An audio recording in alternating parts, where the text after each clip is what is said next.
नमस्ते, वंदे मातरम। एक बार फिर से स्वागत है हमारे यूट्यूब चैनल पर। आज हम थोड़ा सा अलग विषय को लेकर आए हैं। आज हम बात करेंगे जो हिंदुस्तान में सबसे ज़्यादा चर्चा का विषय बना हुआ है और वर्षों से आप अक्सर पेपर में और बहुत सारे माध्यमों से सुनते रहते होंगे कि भारत में एक संविधान है। तो संविधान का मतलब सबके लिए एक विधान। इसके लिए हमारे बहुत सारे, जब संविधान सभा बनी उस समय डॉक्टर भीमराव अंबेडकर से लेकर उस समय के बहुत सारे बुद्धिजीवियों ने प्रयास किया कि एक यूनिफॉर्म सिविल कोड होनी चाहिए।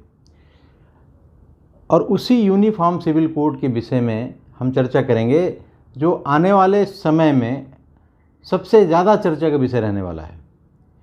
हर पान की दुकान, चाय की दुकान से लेके और बड़े बड़े 5 स्टार होटल्स में सब जगह अगर कोई चर्चा का सबसे बड़ा विषय रहेगा आने वाले समय में तो वो है यूनिफॉर्म सिविल कोड। इसके बारे में सामान्य तौर पर एक सरसरी दृष्टिकोण लोग बना लेते हैं, सामान्य ढंग से सोचते हैं कि वो तो वही मुसलमानों के खिलाफ़ है या बहुविवाह के खिलाफ़ है, कि मुसलमानों में बहुविवाह है और हिंदुओं में नहीं है, तो सबको समान रखा जाए। ऐसा नहीं है। यूनिफॉर्म सिविल कोड की जो भी चर्चा परिचर्चा में आप शामिल होते हैं तो उसके बारे में विस्तृत अध्ययन, विस्तृत ज्ञान, बारीक दृष्टि होनी चाहिए। उसके लिए आज का ये सेशन बहुत इम्पॉर्टेंट है। इसको पूरा पेशेंस के साथ पूरा सुनना पड़ेगा, तभी जाके आपको ये यूनिफॉर्म सिविल कोड समझ में आएगा। और ये समझना बहुत आवश्यक है। तो इस वीडियो को पूरा अंत तक देखिएगा पेशेंस के साथ। बीच बीच में थोड़ा ब्रेक लेते रहिए, लेकिन इसको पूरा देखिए। ये हर व्यक्ति के लिए जो भारतवर्ष में रहता है, भारतीय समाज में रहता है, उसको अवश्य जानना चाहिए कि वास्तव में है क्या, कानून है क्या, संविधान क्या सबके लिए है या कुछ लोगों को उससे अलग रखा गया है जिसका जो दुष्प्रभाव पड़ रहा है समाज में। और आज का ये वीडियो किसी धर्म या जाति पंथ से लगकर आप मत सोचिएगा।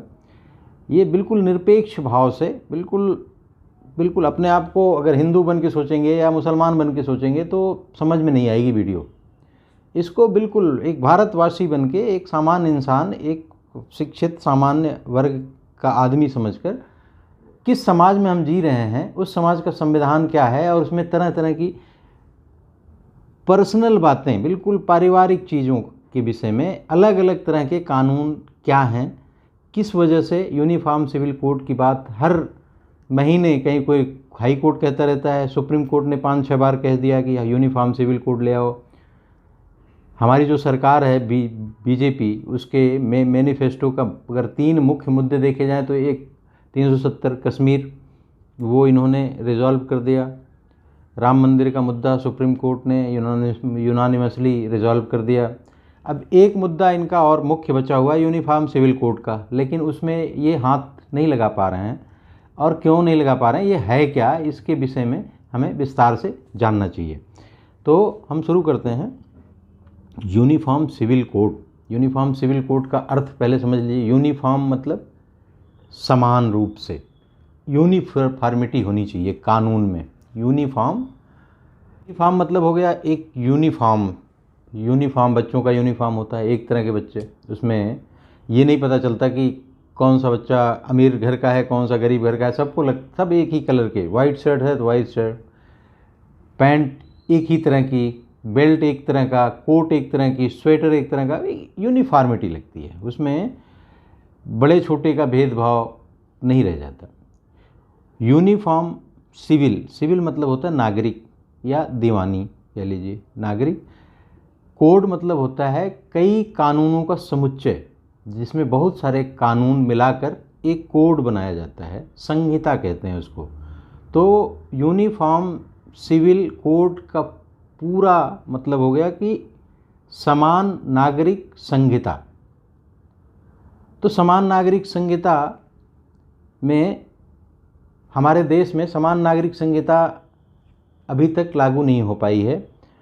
और जबकि बहुत सारे ज़्यादातर विकसित देश जितने, जैसे फ्रांस, इंग्लैंड, चीन, रसिया, सिंगापुर, यूएसए, अमेरिका, इन सब में यूनिफॉर्म, ज़्यादातर विकसित देशों में सब में यूनिफॉर्म सिविल कोड लागू है। या कह लीजिए कि सिर्फ भारत के संविधान में तो यूनिफॉर्म सिविल कोड की बात भी कही गई है, लेकिन अभी तक लागू नहीं कर पाए। लेकिन बहुत ज़्यादातर विकसित देश यूनिफॉर्म सिविल कोड की लागू किए हुए हैं। अभी श्रीलंका भी लागू कर रहा है, बना रहा है अपना, जबकि उसके संविधान में भी यूनिफॉर्म सिविल कोड की बात नहीं थी। हमारे यहाँ यूनिफॉर्म सिविल कोड की बात 44वें आर्टिकल में है, जो DPSP में आता है, डायरेक्टिव प्रिंसिपल ऑफ स्टेट्स, या नीति निर्देश, राज्य के नीति निर्देशक तत्व, आर्टिकल 44 उसके तहत रखा गया है। बेसिकली जब संविधान बनना शुरू हुआ तो इसको आर्टिकल 35 में रखा गया था और मूल अधिकार बनाने की बात चल रही थी।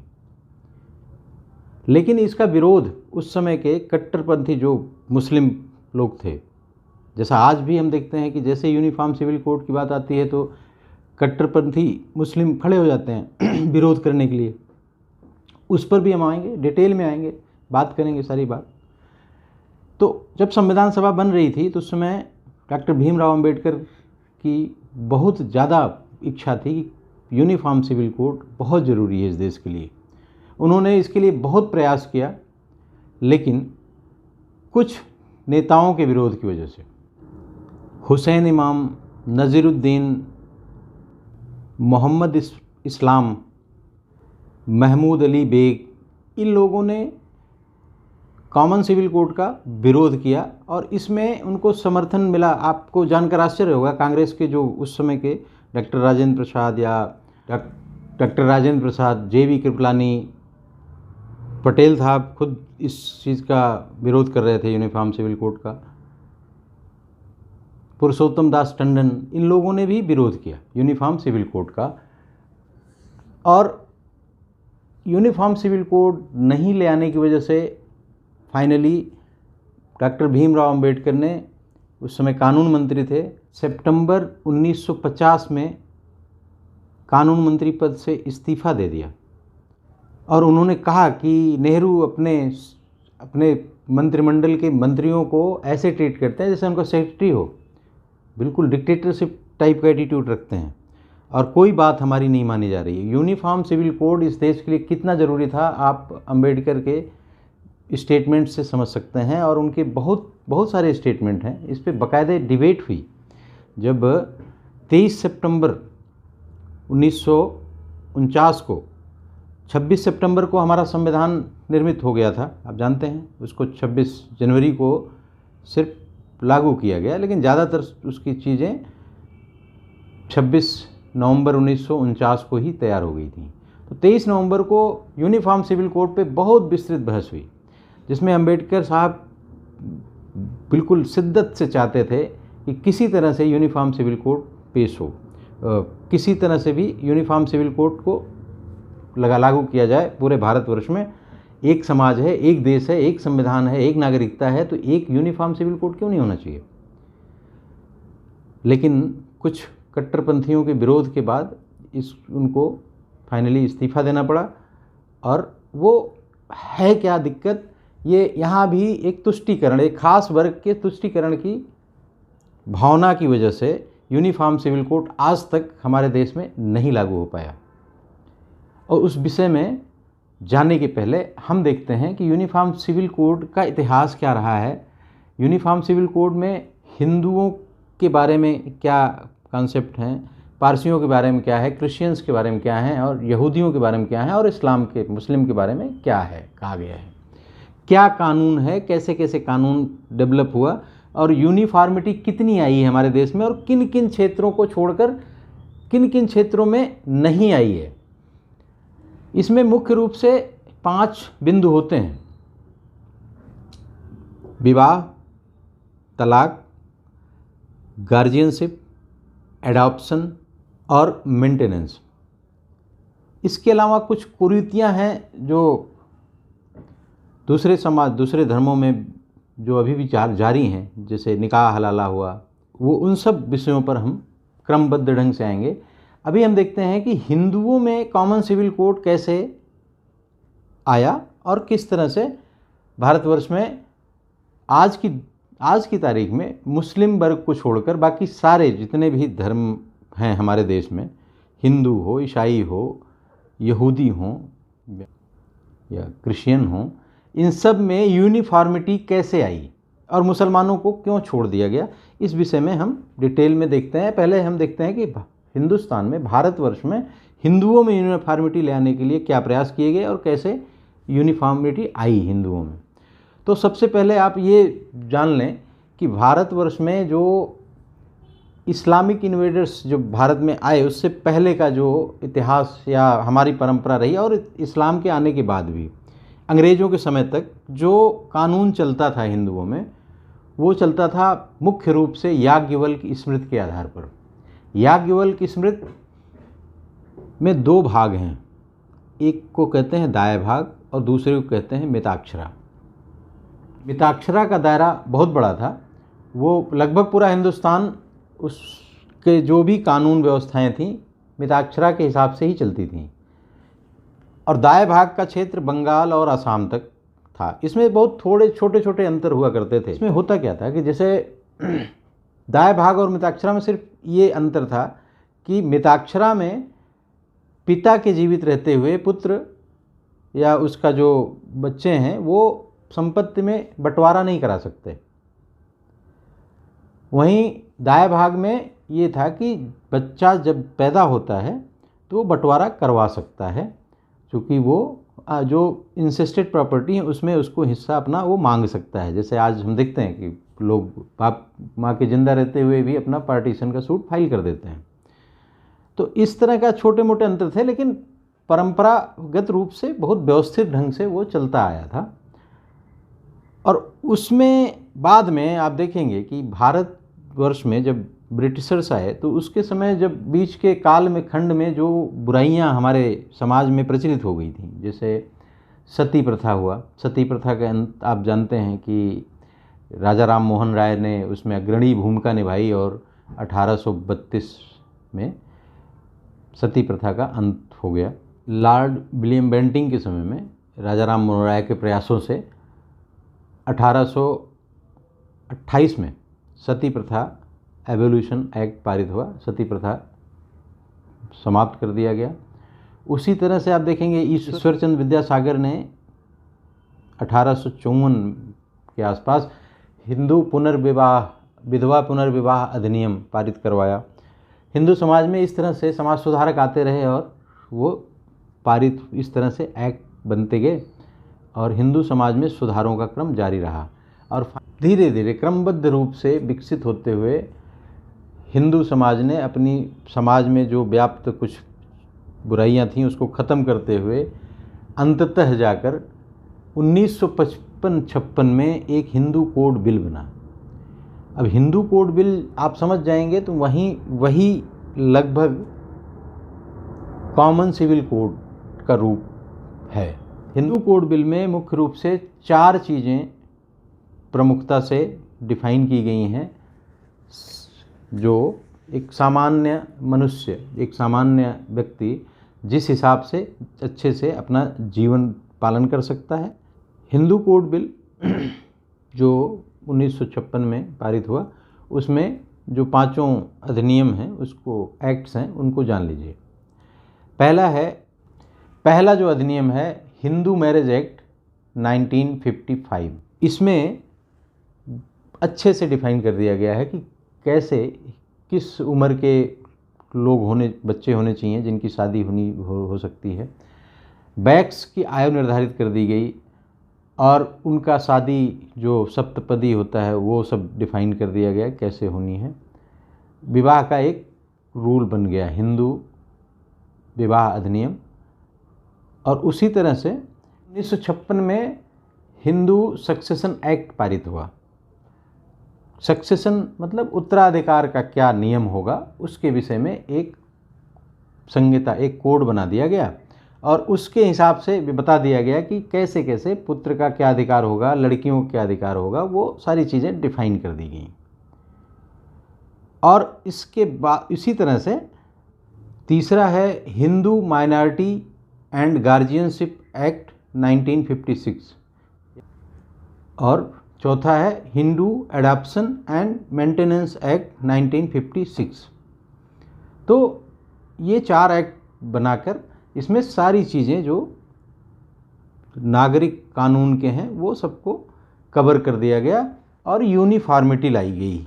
इसी तरह से यूनिफॉर्मिटी एक्ट के माध्यम से क्रिश्चियन, यहूदी और पारसियों में भी लाई गई। उनके भी एक्ट बनाकर लगभग यही सब चीज़ें जुड़ गई। कुछ चीज़ें नहीं जुड़ी, जैसे एडॉप्शन का अधिकार सिर्फ हिंदुओं को ही है। बच्चे को एडॉप्ट करने का जो अधिकार है सिर्फ हिंदू कर सकता है, मुसलमान, क्रिश्चियन, यहूदी या पारसी ये लोग नहीं कर सकते। इस तरह की भेदभाव वाली बातें हैं अभी भी, जबकि 1.5 करोड़ बच्चे हैं जो अभी जिनके माँ बाप नहीं हैं या किसी कारणवश लोग छोड़ गए हैं, वो एडॉप्शन के लिए, जैसे मान लीजिए किसी को बच्चा नहीं हो रहा है तो बच्चा एडॉप्ट नहीं कर सकता। अगर कोई क्रिश्चियन है या मुस्लिम है तो वो एडॉप्ट नहीं कर सकता। इसमें एक अभी जजमेंट रिसेंटली आया है, उसका जिक्र हम करेंगे अभी आगे। तो इस तरह से हिंदू कोड बिल बनाकर हिंदुओं का जितना भी सिविल मैटर थे, नागरिकता से संबंधित अधिकार थे, उसमें यूनिफॉर्मिटी लाई गई और एक यूनिफॉर्म हिंदू कोड बिल स्थापित हो गया जो अभी चल रहा है। उसमें बीच बीच में कुछ अमेंडमेंट होते रहे, उसके विषय में भी हम चर्चा करेंगे, बात करेंगे। दूसरी तरफ देखेंगे कि दूसरी तरफ इसी तरह से क्रिश्चियन मैरिज एक्ट 1872 में ले आया गया कि किस तरह से क्रिश्चियंस की शादी ब्याह होगा, क्रिश्चियन के लिए एक्सक्लूसिव है। इंडियन डाइवोर्स एक्ट ले आया 1869 में, जिसको फिर further Indian divorce act amendment हुआ 1890 में, और वो भी क्रिश्चियंस के लिए ही है। इंडियन सक्सेशन एक्ट आया 1925 में। उसके आधार पर ये बताया गया किस तरह से उत्तराधिकार के उत्तराधिकारियों को कैसे कैसे उनको अधिकार मिलेंगे, उत्तराधिकार का नियम बनाया गया। इसी तरह गार्जियनशिप एंड वार्ड्स एक्ट आया 1892 में। गार्जियनशिप एंड वार्ड्स एक्ट आया 1890 में, जिसमें गार्जियनशिप और वार्ड्स का क्या डेफिनेशन है सारी डिफाइन की गई, सारी चीज़ें बताई गई। इसी तरह से स्पेशल मैरिज एक्ट आया 1954 में, 1954 में। उसमें स्पेशल मैरिज एक्ट में सब कुछ डिफाइन है कि किस तरह से स्पेशल मैरिज एक्ट में कौन कौन कवर्ड होंगे, और उनके तलाक और विवाह से संबंधित जो कानून है सब डिफाइन किया गया। ये इस तरह से सिर्फ मुसलमान को छोड़कर हिंदू, क्रिश्चियन, यहूदी, पारसी, ये सबको एक तरह से यूनिफॉर्मिटी की तरफ ले आया गया। एक केस आया एडवर्ड एंथोनी का 2016 में, जिसमें ये था कि क्रिश्चियन के लिए अगर डाइवोर्स के लिए वो पिटीशन फाइल करना है तो उसको 2 साल का डिजर्शन या 2 साल दोनों अलग अलग रहे हों तभी वो फाइल कर सकता है। एडवर्ड एंथोनी ने इस चीज़ के लिए 2016 में एक सुप्रीम कोर्ट में पिटीशन फाइल की, और सुप्रीम कोर्ट ने क्लियर कट कहा कि जो हिंदू मैरिज एक्ट में 1 साल का डिजर्शन है वही सब पे मान्य होगा, इन पर भी। लेकिन मुसलमानों के पक्ष में, मुसलमानों के संदर्भ में अगर देखा जाए, मुस्लिम लॉ जो है वो उसमें क्या सुधार हुए, ये सारे भारतवर्ष में सारे धर्मों में को मिला जुला कर एक तरह का यूनिफॉर्मिटी आ गई, एक तरह से यूनिफॉर्म सिविल कोड के लक्ष्य को प्राप्त कर लिया। लेकिन मुसलमान जो इस्लाम है उसमें दिक्कत कहाँ है और उसमें क्या है, उसके बारे में अंग्रेज़ों ने कभी भी प्रयास नहीं किया इस तरफ काम करने का। और उन्होंने 1937 में एक एक्ट पारित किया मुसलमानों के संदर्भ में, जिसको कहते हैं मुस्लिम पर्सनल लॉ शरिया एप्लीकेशन एक्ट 1937। ये एक्ट में मतलब 2-2.5 पेज का एक्ट है, जिसमें शरिया को ही इन्होंने कह दिया कि शरिया ही कानून होगा। अब शरिया कानून में दिक्कतें कहाँ हैं, और हर विषय पे तलाक, निकाह हलाला, एडॉप्शन, सक्सेशन, सब में जो दिक्कतें हैं और जो समस्याएं आ रही हैं यूनिफॉर्म सिविल कोड बनाने में, और इसका विरोध क्यों किया जा रहा है, जबकि इसमें सबको समान रूप से जीने का अधिकार संविधान हमारा देता है। सबको एक अच्छी ज़िंदगी जीने का अधिकार हमारा संविधान प्रोवाइड करता है। हमारा आर्टिकल 14, 15, 16 ये समानता की बात करते हैं कि मुसलमान, हिंदू, क्रिश्चियन, यहूदी, पारसी, ये सब में कोई भेदभाव नहीं होना चाहिए। सबके लोगों को समान नागरिक अधिकार दिए गए हैं। महिलाओं को भी समान नागरिक अधिकार दिए गए हैं।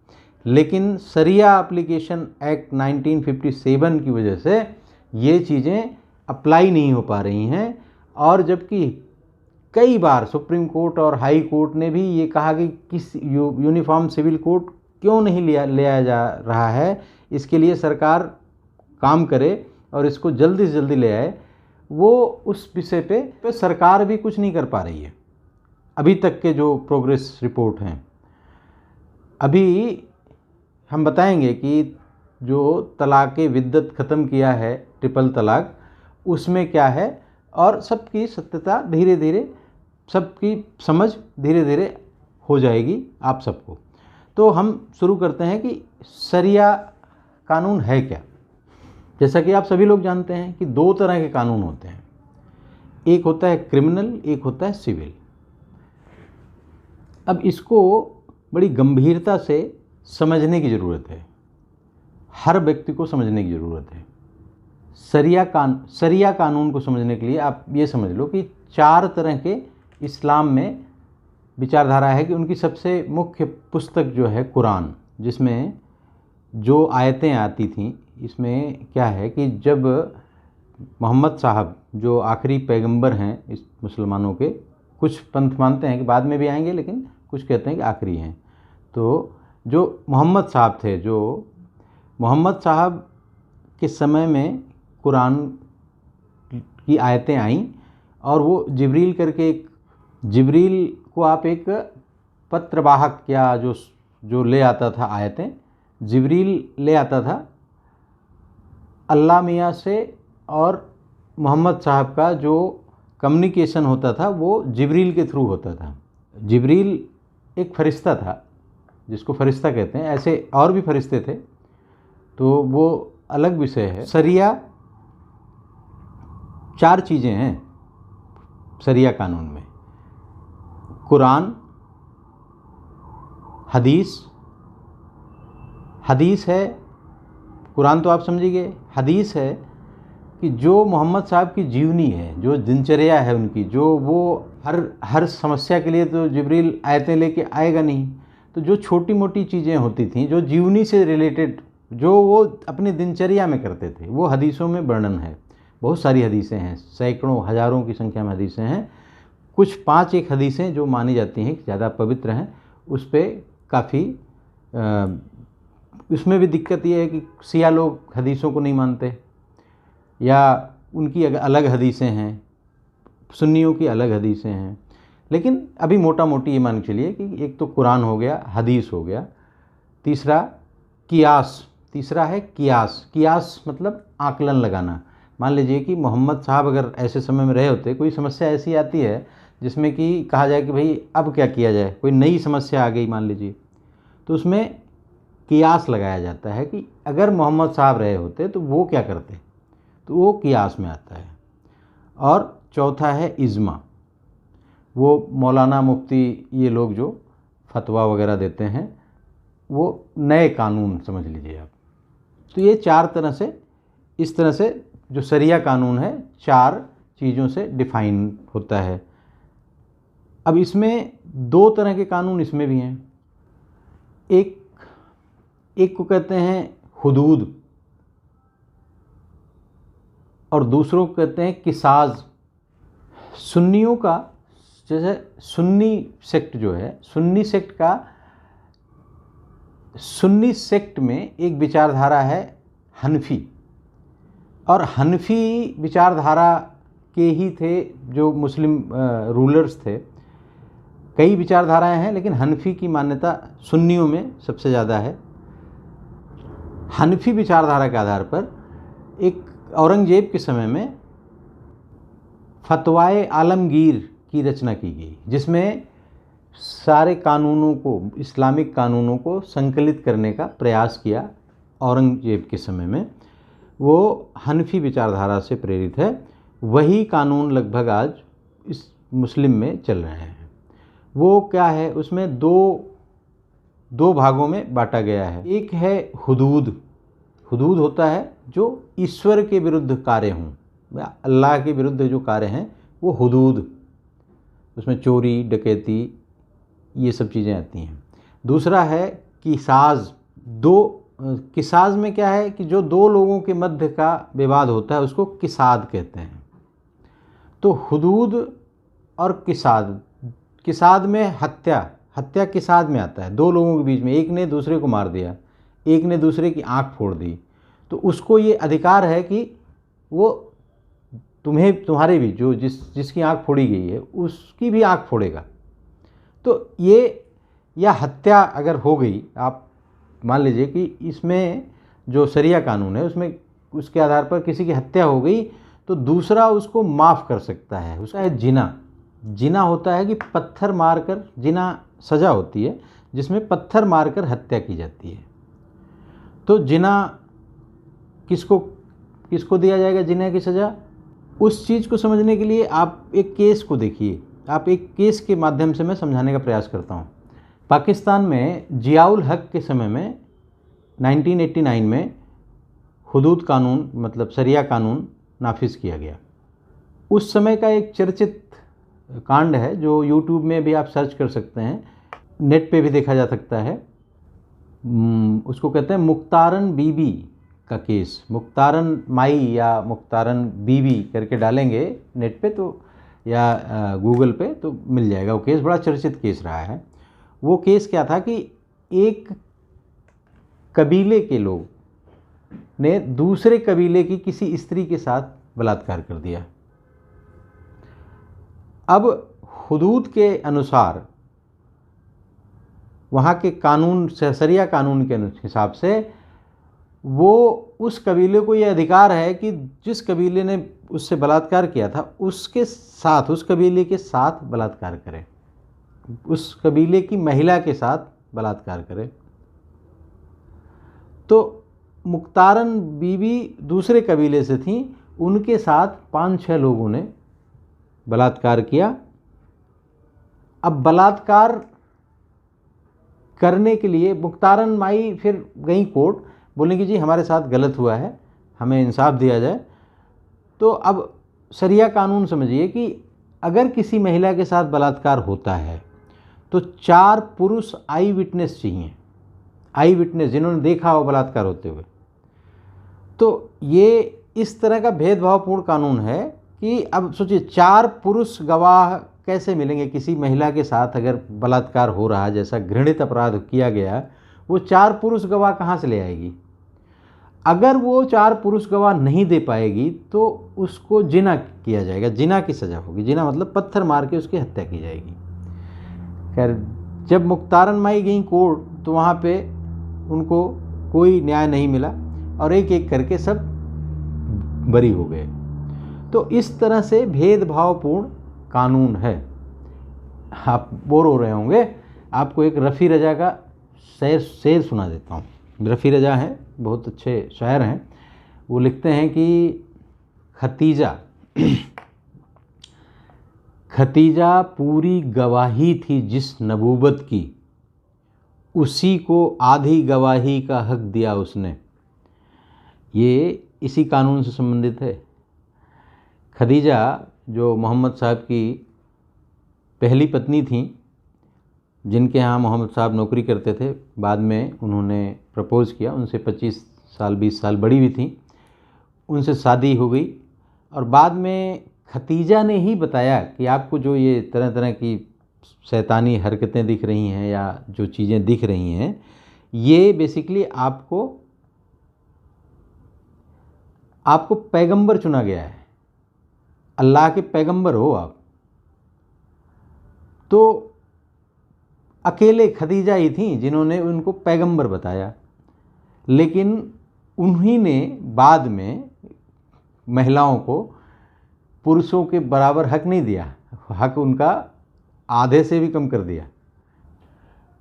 आगे अगली वीडियो में हम बताएंगे मेंटेनेंस, डाइवोर्स, निकाह हलाला या मुस्लिम में एडॉप्शन और सक्सेशन के क्या नियम हैं, और इसमें बहुत सारी जजमेंट भी आएंगी, शबाना हाशमी की या आप सायरा बानो की जजमेंट, शाह बानो जो इतना चर्चित केस रहा उसकी जजमेंट, इन सब के विषय में हम लोग विस्तार से बात करेंगे अगले वीडियो में। आज के लिए बस इतना ही। जय हिंद, वंदे मातरम, धन्यवाद।